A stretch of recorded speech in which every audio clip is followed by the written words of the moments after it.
স্ত্রীর ছবি যারা ফেসবুকে ইচ্ছেন সাবধান, তাদেরকে বলে দেব হাদিস অনুযায়ী তারা কোশ্চেন কেন জান্নাতে যেতে পারবেন না।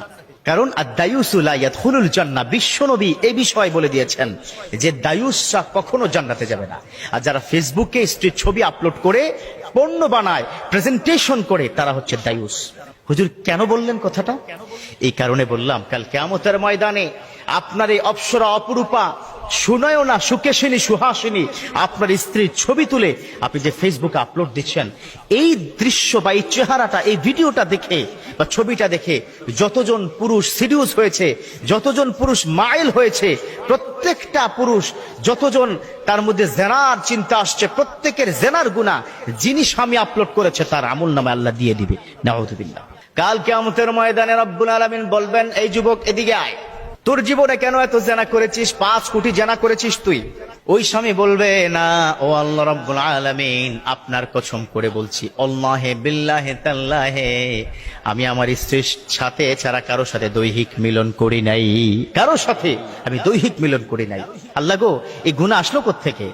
আল্লাহ তখন বললেন, তুই তোর ফেসবুকের ছবি দিয়েছিলি, তোর স্ত্রীর ঘুরতে গিয়েছিস, ফেসবুকে সেই ছবিটা দিয়েছিস।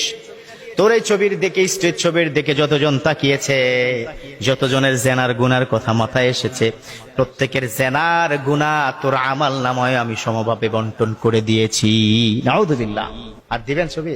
এই যুবক, দিবা স্ত্রীর ছবি? তা হুজুর বলেন কি, স্ত্রী আমার গার্লফ্রেন্ডের ছবি তো আমি দেই? নাউযুবিল্লাহ, ডাবল গুনাহ। অতএব এটা খুব মারাত্মক বিষয়। খুব স্বাভাবিকভাবে মেয়েরা হচ্ছে আগুন আর পুরুষ হচ্ছে মোমবাতি। আগুন মোমবাতির যতটা কাছে যাবে, ধীরে ধীরে মোমবাতি গলতে থাকবে। This the natural matter, natural process.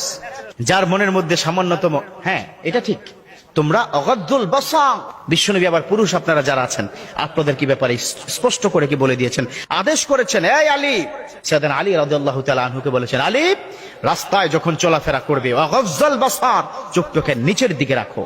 যখন তুমি কোনো জিনিস দেখবে, ফেসবুকে স্ক্রল করবে, হঠাৎ করে যদি কোনো খারাপ ভিডিও সামনে চলে আসে, অগাদ্দুল বাসার, চোখটাকে অবনমিত করো।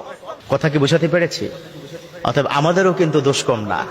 তবে যিনি এটা করেছেন, ছবি আপলোড করেছেন, এই গুনাহ কিয়ামত পর্যন্ত চলতে থাকবে, যতদিন পর্যন্ত ছবিটা আছে। অতএব স্ত্রীর ছবি কখনো আপলোড করবেন না, এটা আপনার অধিকার।